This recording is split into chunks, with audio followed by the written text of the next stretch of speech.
Bienvenue au salon d'édification. Je suis Anne-Marie Kalanga, je suis femme congolaise vivant en Allemagne. Je suis la créatrice et la promotrice de cette plateforme, salon d'édification sur Facebook et également salon d'édification sur YouTube. Alors, nous nous rencontrons ici pour des échanges utiles devant contribuer à l'épanouissement de chacun et au développement de tous, le développement de la communauté. Le Congo, notre pays, mon pays d'origine, fait face à des grands enjeux socio-économiques, bien sûr, mais aussi des enjeux sociopolitiques. Le Congo est victime de ces bénédictions. Le Congo fait face à un grand complot international.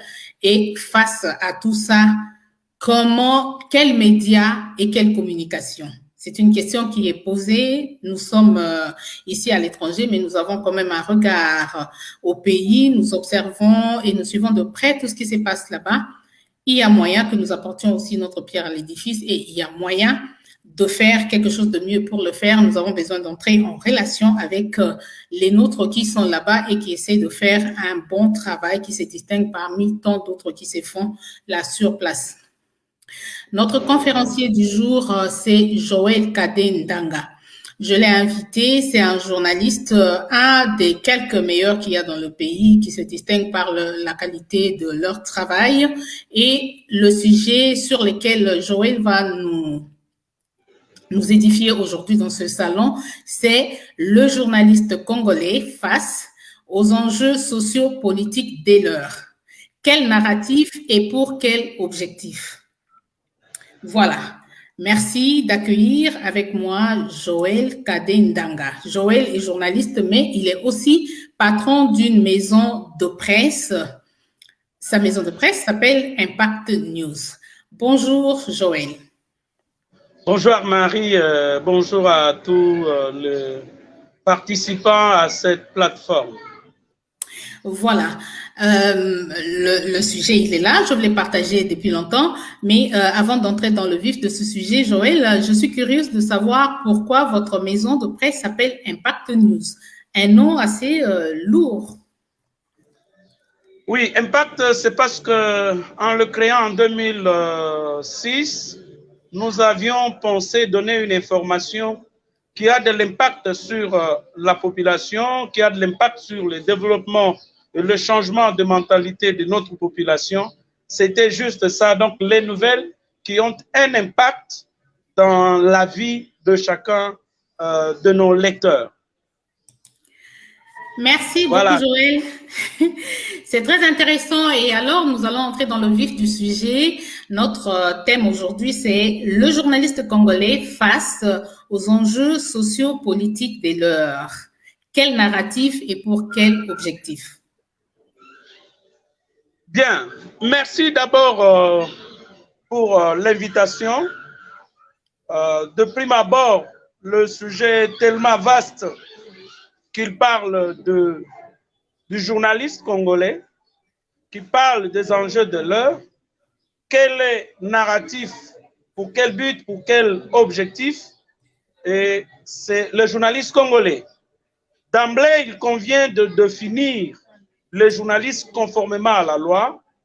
L'ordonnance loi de 1981, signée par le président Mobutu, définit un journaliste comme étant celui qui s'exerce à la collecte, au traitement et à la diffusion de l'information. C'est l'article 2 de cette ordonnance de 1981. C'est-à-dire, ce n'est pas n'importe qui peut passer sur la route, prendre les images, filmer, et il s'appelle journaliste. Et la même loi, à son article 5, dit quiconque portera cette qualité ou se fera prévaloir de cette qualité pourra être poursuivi en justice pour usurpation et condamné conformément au code pénal congolais. Et comment est-ce qu'on acquiert la qualité de journaliste? Pour acquérir la qualité de journaliste en République démocratique du Congo, il faudrait avoir, vous allez nous excuser, on est sur le téléphone, il y a de temps à autre les appels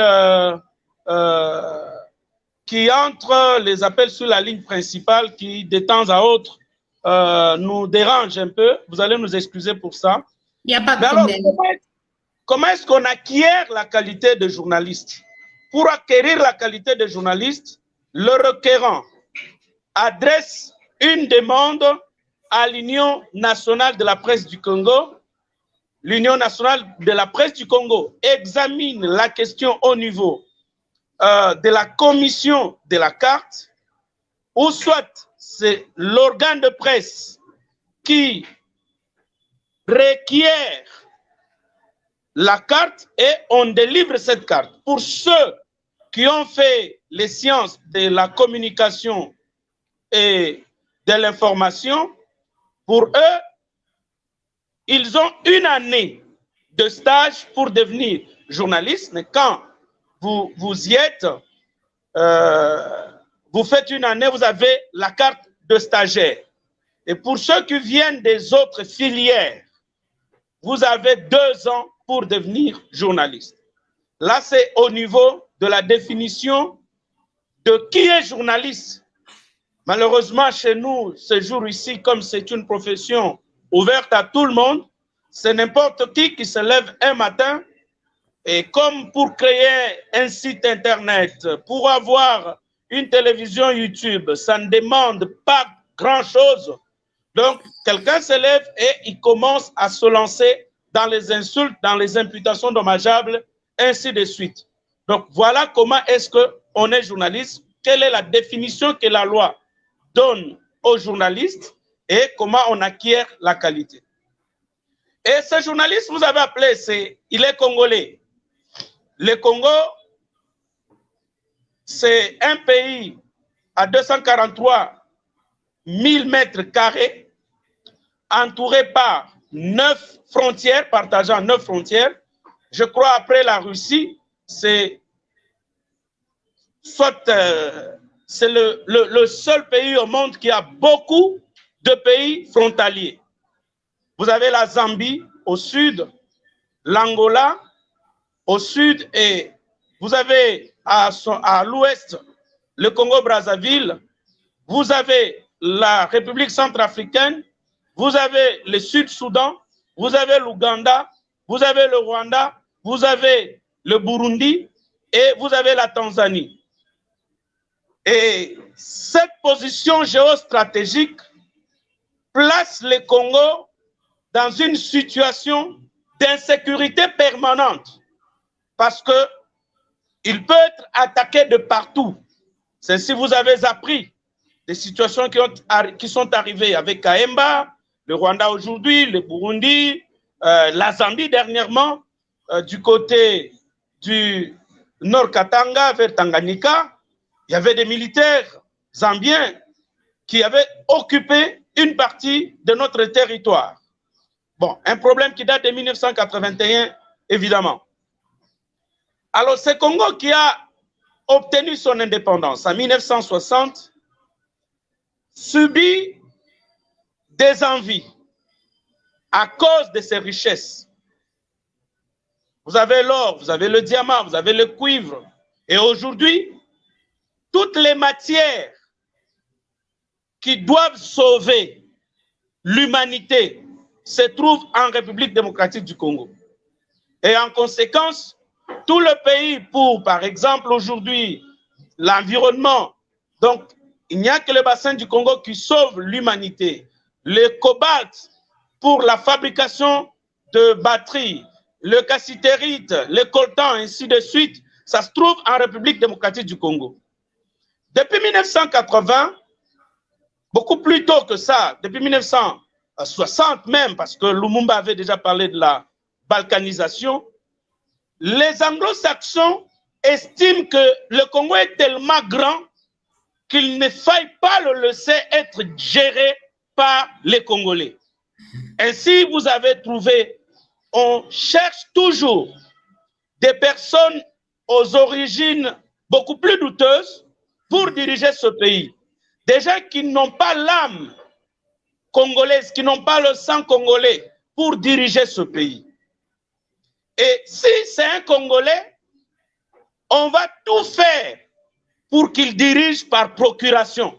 Ça veut dire, c'est un bourgmestre placé par la France pour diriger la commune qui s'appelle Congo, mais une commune qui serait belge, qui serait américaine.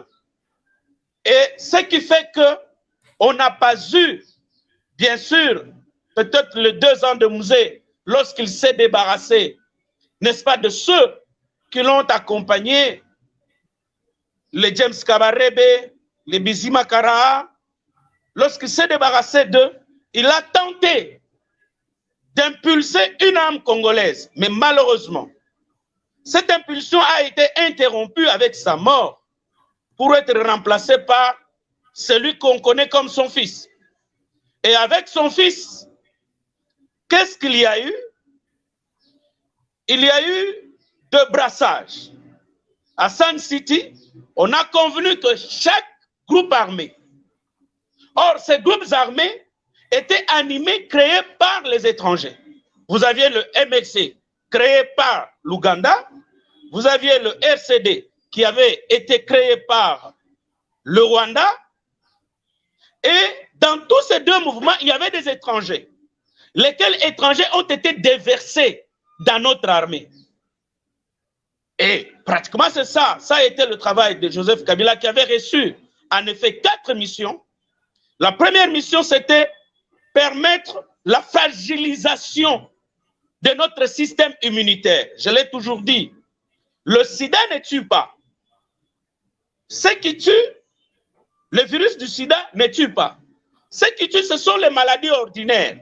Le paludisme, la typhoïde, la tuberculose.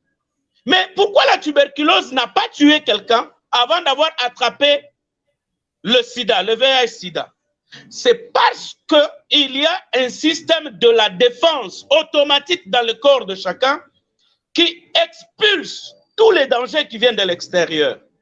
Et c'est que ce sont les globules rouges que le sida attaque, que le sida détruit.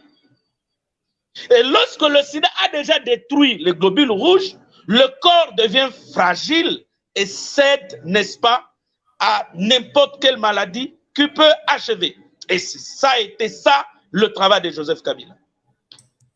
Permettre ces brassages, l'intégration des étrangers dans notre armée, dans nos services de renseignement, à la police, de telle sorte que le pays soit fragile. Première mission. Et le système étant déstructuré, on ne peut pas avoir une victoire à n'importe quelle agression qui peut frapper notre pays. Et deuxième mission, c'était rendre les frontières orientales poreuses. Et ça, il a réussi. Parce que le Rwanda peut facilement entrer chez nous, l'Ouganda entre, il sort comme il peut. Le Burundi, vous avez appris, les Imbonerekane du parti au pouvoir, peuvent facilement entrer dans notre pays, en sortir, sans être inquiétés. Et ça, c'était la deuxième mission. La troisième mission, c'était permettre que le Rwanda et le Burundi deviennent plus riches que la RDC. Que le Rwanda vienne exploiter chez nous. C'est si vous avez vu Kagame commencer la guerre, c'est une parenthèse, c'est lorsque le président de la République a imposé l'état de siège. Et tous les minéraux qui sortaient par fraude. Et comment est-ce que le Rwanda peut créer une usine du traitement de coltan qui n'est pas produit par son sous-sol? Et donc, vous allez comprendre, j'étais dernièrement dans l'est de la RDC, lorsque vous parcourez de Tanganyika, Katanga, jusqu'au Otuele, je vous dis que le long des frontières, vous allez trouver les raffineries, les petites usines de raffinerie des minéraux. Et les minéraux sortent de chez nous très facilement pour entrer dans ce pays et être exportés. Aujourd'hui, vous allez constater que le Rwanda, l'Ouganda, même la Tanzanie deviennent des grands exportateurs de l'or qui n'est pas produit dans leur pays. Et cet or ici sortait par fraude. Et lorsqu'il y a eu l'état de siège, les deux gouverneurs militaires ont fait en sorte qu'on diminue la fraude. Voilà pourquoi le Rwanda a pris les armes pour, encore une fois de plus, nous agresser. Et cette situation nous place dans un état qui met la République démocratique en insécurité. Et les enjeux de l'heure, parce que nous devions en parler, aujourd'hui le Congo étant envié par le monde entier, le plan des anglo-saxons, le plan de Tony Blair, le plan de l'ancien président Clinton, de la famille Clinton, c'était qu'on balkanise le pays. Mais lorsque Mouzé, permettez que je fasse un pas en arrière, arrive à Kisangani, Richardson a été dépêché pour aller rencontrer Mouzé. Il a rencontré Mobutu ici à Kinshasa pour lui demander de quitter le pouvoir et il va rencontrer Mouzé Laurent Désiré Kabila à Kisangani. Après qu'on ait éliminé Ngandou Kisase, quand il a vu qu'en face, il n'y avait pas une armée et que la population sortait pour accueillir ceux que l'on appelait les rebelles, que l'on considérait comme libérateurs, Ngandou Kisase avait demandé que les troupes étrangères rentrent parce qu'il n'y avait pas une armée en face pour faire la guerre avec l'AFDEL. Alors Mouzé reste, on arrive à Kisangani. Richardson lui demande que la guerre doit s'arrêter ici. Malin qu'il est, comme Mouzé savait que les États-Unis d'Amérique respectent l'opinion publique, il va amener Richardson au stade à Kisangani pour poser la question à la population. Est-ce qu'on peut arrêter ici? Et la population va répondre non, non, non, allez jusqu'à Kinshasa.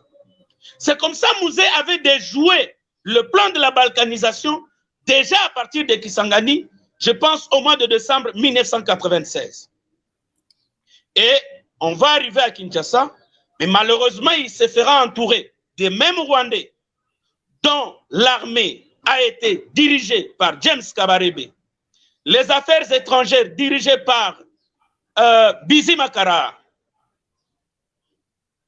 Au-delà de l'infiltration dans l'armée, dans les services de renseignement, dans la police, d'une manière générale, il y a une liste qui circule de tous des anciens militaires de la PR, l'armée rwandaise.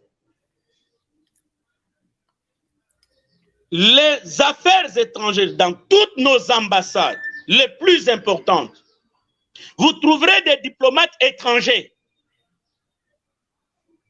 Ce qui fait que même notre diplomatie avait été également infiltrée, de telle sorte que les lobbies montés pour vendre les génocides rwandais a réussi à déstructurer, à dénaturer l'image de la République démocratique du Congo. Avec la complicité pratiquement de toutes les grandes puissances aujourd'hui. Vous avez par exemple, qu'il s'agit des États-Unis d'Amérique, la Belgique, la France, tiennent à ce que le pays soit balkanisé. Et voilà ce que l'on fait avec la MONUSCO. La MONUSCO qui est, au départ, on avait dit en 2002, lorsque la MONUSCO est arrivée, que c'est une force d'interposition.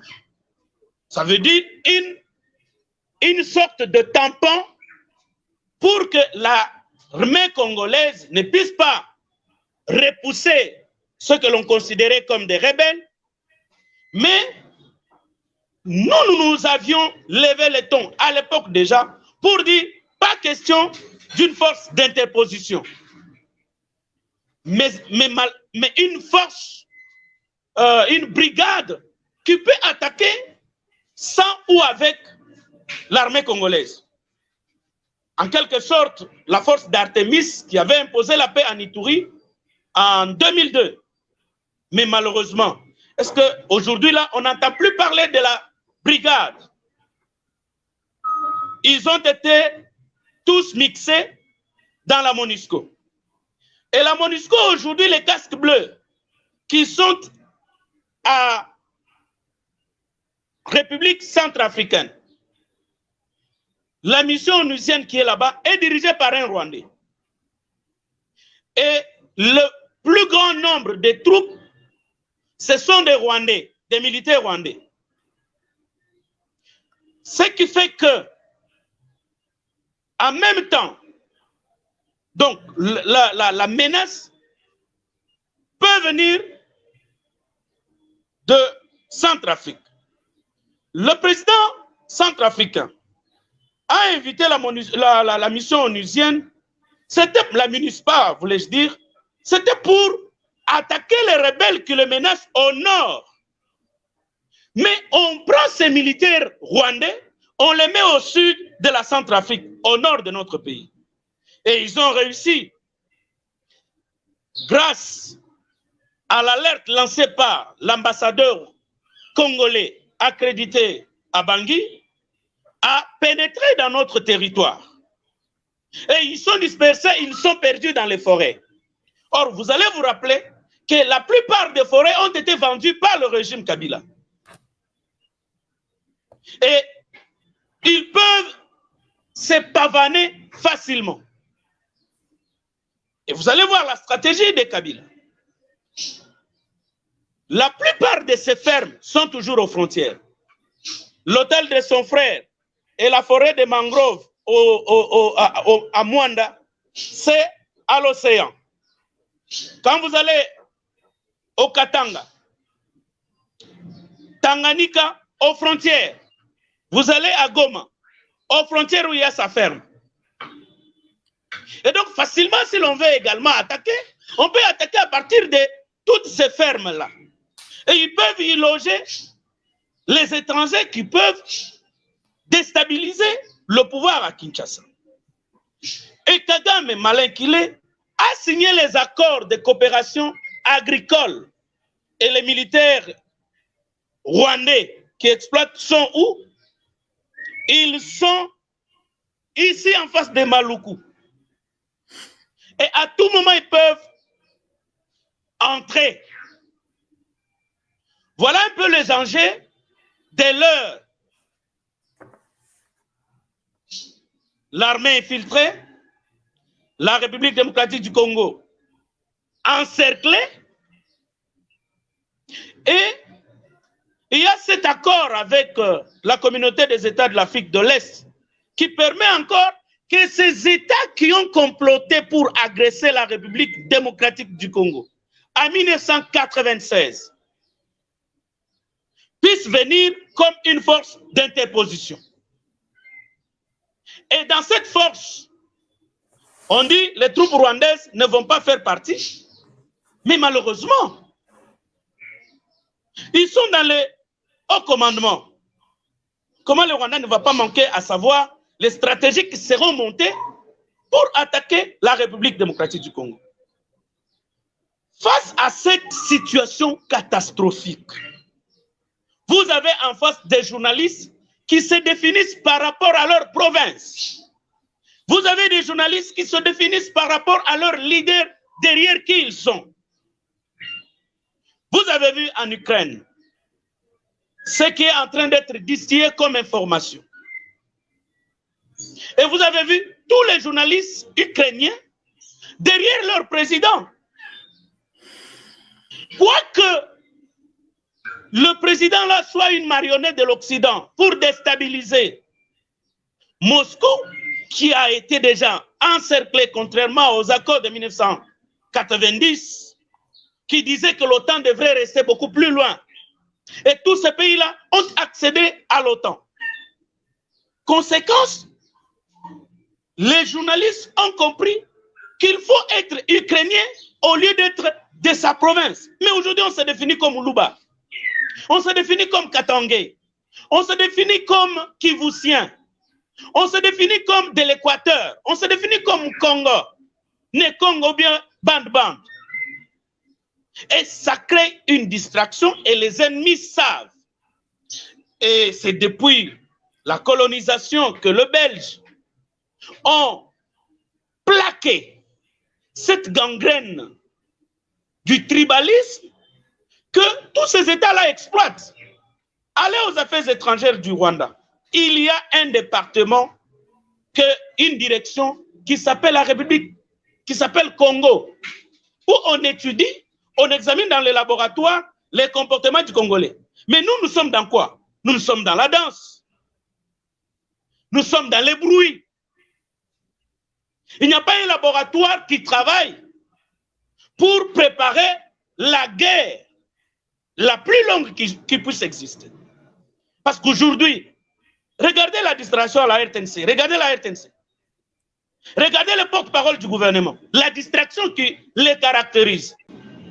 Regardez en 1998, Didier Moumengi ici, Mova Sakani, ils se sont levés pour descendre même dans les quartiers pour préparer la population à l'agression dont nous étions victimes. Mais aujourd'hui, je me rappelle. Mais aujourd'hui, tout le monde est plongé dans une distraction comme si la situation était bonne, comme si les enjeux étaient en notre faveur. Vous avez des journalistes qui continuent à animer des émissions Chilombo, Chilombo, Chilombo. Bon, c'est comme si tout allait bien. À un moment donné, face à l'insécurité, face aux dangers, face aux menaces qui guettent notre pays, à ce moment ici, le narratif devrait être la préparation de l'opinion nationale à s'apprêter pour une guerre. Mais suivez nos radios, lisez les papiers. À cet instant ici, la nature devrait nous pousser à devenir d'abord Congolais avant d'être Kassaïens, avant d'être Katangais, avant d'être de Bandundu, avant d'être de l'Équateur, avant d'être du Kivu. Il faut que le Congo, malheureusement, même tous nos leaders réfléchissent d'abord en termes de leur province, avec des journalistes qui se définissent par rapport à leurs origines, par rapport à leurs tendances politiques, par rapport à leur ventre, alors qu'on est en insécurité. Il y a même ceux qui souhaitent que Tshisekedi soit tué. Bon, s'il est tué aujourd'hui, qui sait ce qui va arriver demain? Regardez le comportement même de Fayoulou. Il est aux États-Unis en train de faire du théâtre. À ce moment ici, on pouvait voir Fayoulou, Katumbi, Mbemba, Kamere, tous se liguer derrière le président qui est là. Parce qu'on le veut ou non, jusqu'en 2023, c'est lui qui est président. Il a échappé à plusieurs coups d'État, plusieurs attentats. Mais jusqu'en 2023, c'est lui le président.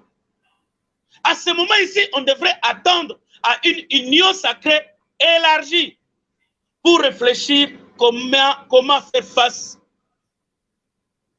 aux menaces qui guettent notre pays, aux menaces qui guettent l'intégrité de notre territoire, les menaces qui guettent la balkanisation ou qui visent la balkanisation de notre pays. Voilà, d'une manière brève, je crois que le narratif aujourd'hui aurait été l'union sacrée autour du président de la République pour faire face aux menaces qui nous guettent. Mais malheureusement, on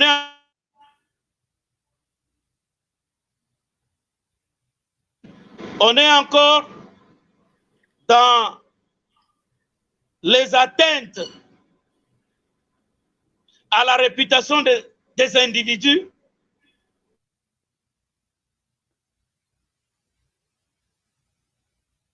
quitte pas, la vie sera rose. Que l'on se trompe.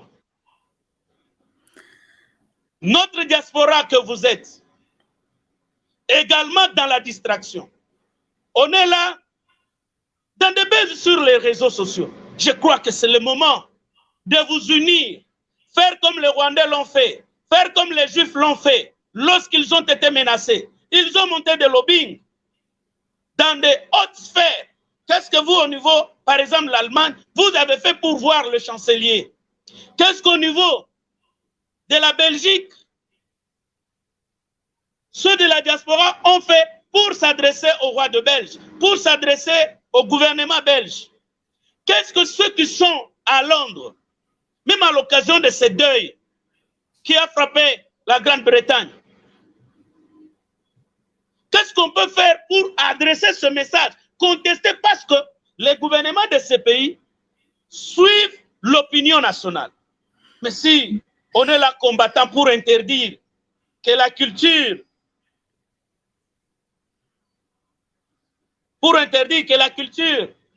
congolaise ne se développe, pour empêcher que les musiciens viennent jouer, alors je ne sais pas ce que l'on veut. Enfin, je vais conclure par dire, n'échoue dans la vie que ceux qui ne savent pas ce qu'ils veulent. Celui qui sait ce qu'il veut, il finira par réussir dans la vie. Mais malheureusement, les Congolais, nous n'avons pas une conscience collective nationale. Par conscience, nous avons appris à l'école primaire, c'est cette petite voix qui définit le bien du mal. Mais nous n'avons pas un mal collectif congolais. Nous n'avons pas le bien collectif congolais. Quand vous naissez juif, on vous dit quoi? Votre ennemi, ce sont les Arabes. Partout où vous êtes, il faut vous comporter contre eux. Lorsque vous naissez américain, on vous met déjà dans votre tête, on vous inculte que vous êtes grand, puissant du monde. Et même lorsqu'ils font leur film, vous allez constater que 2 Américains face à une troupe de 10 000 militaires, ils vont s'en sortir vainqueurs. Voilà ce qui a été inculqué. Lorsque vous naissez arabe, on vous dit, le diable, c'est l'Américain, le diable, c'est le Juif. Vous pouvez porter vos explosifs et mourir pour aller au ciel. Mais quand vous naissez Congolais, votre ennemi, c'est votre frère, votre propre soeur, votre propre tante. Et c'est ce qu'on vous inculque dans la tête. Et quand vous êtes d'une famille bigamique ou polygamique, votre ennemi, on dit, c'est votre demi-frère, votre demi-sœur. Et lorsque vous avez des cousins, vous élargissez cette considération. L'ennemi, c'est le cousin, c'est le fils, la fille de mon père Kouloutou, papa Kouloutou ou de maman Kouloutou. Et quand vous élargissez cette considération, vous arrivez au niveau du secteur, on dit c'est le secteur voisin qui nous combat. Et lorsque vous allez au niveau des territoires, on dit non, vous êtes de Mwenga, ceux qui vous combattent, ce sont vos voisins de Massis. Et quand vous allez au niveau de province, on va vous dire, vous êtes du Kasaï occidental, vous êtes du Kasaï oriental, ceux du Kasaï central, ce sont eux qui vous combattent. Ce sont les Katanga qui vous combattent. Aujourd'hui, regardez même, les Kasaïs sont partis du Katanga. Mais aujourd'hui, est-ce que la haine tribale a cessé au Katanga? Les Babemba sont contre les Runds sont contre les Luanzolwani Kuba, et les Tois dans le au Katanga Tanganyika, les Pygmées sont contre les Bantous. Donc vous voyez un peu ce qui a été planté à nous, mais malheureusement, nous n'avons pas quelqu'un qui puisse prêcher ou inculquer une conscience nationale pour aujourd'hui retenir que le Rwanda, c'est un petit pays qui est utilisé par les grandes puissances pour déstabiliser notre pays. Il n'y a personne pour nous le dire. J'ai aimé le discours du chef de l'État à la tribune des Nations Unies, mais qu'il a interprété, il faut voir de quelle manière ça a été interprété par plusieurs. Et vous avez Fayoulou qui est en train de vendre les livres aux États-Unis. En conclusion, je voudrais demander à la corporation, malheureusement, qui est aussi minée par ces démons de la division, que nous ayons une âme congolaise, que l'on maîtrise que le pays connaît de sérieuses menaces et par conséquent, nous devrions nous lever de ce sommeil du gouvernement, du porte-parole du gouvernement, par la RTNC. Tous les médias, on doit se liguer pour chasser cette menace qui nous guette. Sinon, nous serons effacés de la surface de la terre, comme la Yougoslavie, comme l'Union soviétique, comme le Soudan, parce que toutes les grandes nations africaines ont des menaces. Regardez ce qui se passe au Mali, regardez ce qui se passe au Nigeria, ce qui se passe dans notre pays. Et je crains que d'ici 5 ans, que le Congo n'existe plus. Voilà tout ce que j'avais à exposer sur ce sujet. Et je vous dis sincèrement merci de l'intérêt porté à ma modeste personne. Je dis merci à tous ceux qui nous ont suivis du monde. Je vous remercie. Merci beaucoup, Joël. L'intérêt sûrement a été porté vers vous parce que vous êtes intelligent, vous réfléchissez bien, mais pas seulement ça, mais aussi parce que vous êtes membre du comité directeur de l'UNPC, Union nationale de la presse congolaise. Et on le sait mondialement que la presse constitue le 4e pouvoir. Après l'exécutif, le législatif et le judiciaire, la presse a un pouvoir. Le travail de vulgarisation incombe à la presse. La presse doit faire un travail. Et vous, en tant qu'organe, je vais dire, dirigeant de la presse dans le pays, vous avez un grand travail à faire. Alors, est-ce que on peut imaginer que vous avez déjà certaines idées. Personnellement, vous avez des bonnes idées, mais avec les autres dans le comité, n'y a-t-il pas une ligne à tracer que les gens soient obligés de suivre? Le ministre de la communication au pays, n'est-il pas possible de les bousculer d'une certaine manière pour qu'ils puissent, moi, le vocabulaire narratif, en fait, j'ai été journaliste au pays pendant plusieurs années, je ne le connaissais pas, je n'utilisais pas ce vocabulaire. C'est avec cet actuel ministre que j'ai appris ce vocabulaire dans le monde de la presse. Il a émis un vœu, il a dit quelque chose, là, changement des narratifs, et désormais, le vocabulaire est dans les noms, dans les bouches de tous les journalistes. Mais il faut le rendre concret, il faut tracer une ligne que tout le monde ait à suivre. Oui, ça ne commencera pas avec tout le monde au même moment, mais du moins des piliers, des grands journalistes, des journalistes meneurs, et bien sûr, comme le dit le nom de votre maison de presse, Impact, vous devez impacter. Vous ne gardez pas ce que vous savez faire pour vous, il faut impacter. Donc maintenant, je veux que vous puissiez nous dire quelque chose en tant que membre du comité directeur, et vous êtes chargé, si j'ai une bonne information, vous êtes chargé de la discipline. Bon, là également, malheureusement, le comité, depuis la mort du président Kasonga Chilunde, Joseph Boukar, d'heureuse mémoire, le comité est dans une situation qui ne nous permet pas de travailler. Et ce, depuis la radiation de M. Kabea Pingipassi,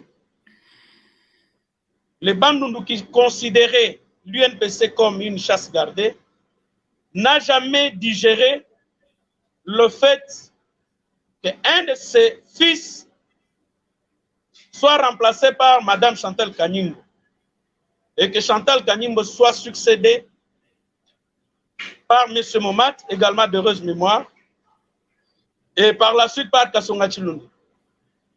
Le congrès de Mwanda, au lieu d'apporter l'unité de la corporation, a également davantage divisé la corporation des journalistes.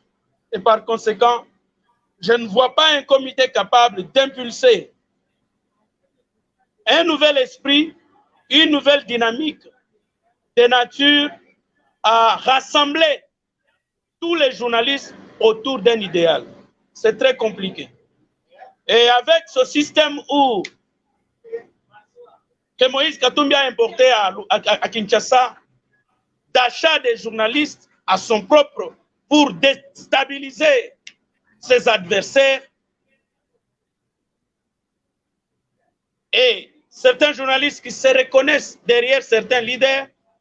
Donc, c'est très, très, très difficile. Sur cette question-là, je ne peux pas vous assurer. Peut-être le ministre de la Communication et Médias, nous ferons un effort au cours de la semaine parce que nous avions une défense à préparer. Nous pourrions faire un effort au cours de la semaine pour le voir et l'inviter à conduire la presse face aux enjeux de l'heure. Parce que s'il ne le fait pas, donc nous sommes appelés à être effacés. Donc peut-être que demain nous aurons la République de l'Ituri, la République du Kasaï, la République du Katanga, la République de l'Équateur et la République démocratique du Congo peut-être n'existera plus. Peut-être qu'on gardera le nom la République du Congo avec les Bandundu et malheureusement tous ces micro-États seront voués encore dans les conflits parce qu'on avait dit une fois que le Soudan sera divisé, qu'est-ce qui va arriver? Il y aura la paix. Mais vous voyez qu'au Soudan, le Soudan, au niveau même du Soudan du Sud, le président et son vice se battent. Et comme les multinationales veulent de ces chaos pour exploiter frauduleusement ce qu'ils pouvaient mieux exploiter naturellement et dans l'ordre, nous allons continuer à nous battre et ça ne sera pas la paix dans la région de Grand Lac. Voilà, oui, ça c'est leur volonté. Ça c'est leur volonté, leur désir, mais je ne pense pas que ce soit la volonté de Dieu. Nous allons continuer à nous battre. Vraiment, moi aujourd'hui, je vous ai tendu la main. On ne va pas se battre. Quelle est la politique mise en place pour bouter dehors l'ennemi? Il faudrait qu'à cet instant ici, que l'on oblige tout Congolais à faire l'armée. À cet instant ici, il faudrait qu'on se prépare à une longue guerre. Mais on est dans la distraction. Moi, je crois que même à cet instant ici, il faut que le président de la République obtienne l'autorisation du Parlement pour carrément attaquer le Rwanda. Parce que même dans le sport, au fur et à mesure que vous subissez, vous finirez par perdre. Maintenant, il faudrait que le Congo se fasse sentir. Il faudrait aussi créer une rébellion qui puisse attaquer également le Rwanda. Parce que le Rwanda seul ne peut rien contre nous. Suivez la RFI, suivez la Voix de l'Amérique. Et tout ce qui se raconte, et voyez-vous, et dans notre constitution, quelle est la tribu minoritaire? Il n'y en a pas. Toutes les tribus sont minoritaires. Il n'y a pas une seule tribu au Congo qui soit majoritaire. Mais pourquoi doit-on faire passer nos frères Tutsi, avec qui nous avons étudié, avec qui nous avons... Moi, j'ai failli me marier à une Tutsi dans mon enfance. Mais pourquoi, aujourd'hui, on les fait passer comme une minorité? Et quand vous regardez dans l'armée, ce sont eux qui sont majoritaires. Quand vous regardez à l'année, ce sont eux qui sont minoritaires et qui sont majoritaires. À un certain moment, on doit se réveiller. Quand vous regardez, même à la demi-heure, ainsi de suite, partout là-bas, ce sont eux qui sont... Comment est-ce qu'on peut gagner une guerre? Alors, il faut rééquilibrer les choses. Et pour rééquilibrer les choses, à cet instant ici, tout jeune, avant même d'aller à l'université, on devrait obliger nos députés, au lieu de voter les lois qui confortent leur position, devraient voter une loi actuellement pour que quiconque vient de finir les études soit soumis d'abord au service militaire. Étant donné que nous sommes la nation la plus enviée du monde, nous sommes la nation la plus entourée du monde, mais on est dans la distraction. Qu'est-ce que nous pouvons? Merci beaucoup, Joël. Merci beaucoup, Joël. Tout le plaisir a été mien de vous avoir aujourd'hui dans ce salon et merci pour votre contribution. Moi, je reste optimiste. C'est pourquoi, de si loin en Allemagne où je suis, je vous tends la main, vous qui êtes au pays. la profession, la communication, pour moi, c'est ma profession de vie. Je n'ai eu que ça. Ça ne me quitte pas, même si je suis restée inactive pendant plusieurs années. Et j'ai créé cette plateforme Salon d'édification justement pour que nous puissions de temps en temps nous y retrouver et échanger sur des questions très, très essentielles qui touchent à notre vie, qui touchent à la vie nationale de la RDC et concevoir comment nous pouvons accéder au développement. Voilà, nous allons nous quitter sur cet espace, mais nous avons des téléphones. Moi, ce que je vous propose, c'est que nous puissions communiquer le plus souvent, le plus longtemps possible et échanger des idées, concevoir un cercle de travail. Nous devons faire un travail d'intellectuel, nous ne le sommes pas pour rien. Concevoir des idées, mettre en place des idées, des propositions, ce que nous pouvons soumettre à ceux qui, par exemple, les gens qui sont au Parlement, qui doivent voter des lois pour que ça change. Vous savez, le changement, c'est l'affaire de tout le monde. Des grands hommes dont le nom sont restés dans les annales, dans des livres du monde, on étudie sur eux. C'était des gens de même nature que nous. Ils n'avaient pas deux têtes, ils n'avaient pas quatre jambes. C'était des personnes normales comme nous. Donc, nous pouvons changer ce monde. Nous pouvons changer ce monde, chacun là où il est. Tout le monde ne peut pas faire, mais nous pouvons tous, chacun, faire quelque chose. Moi, en tout cas, je vous tends ma main.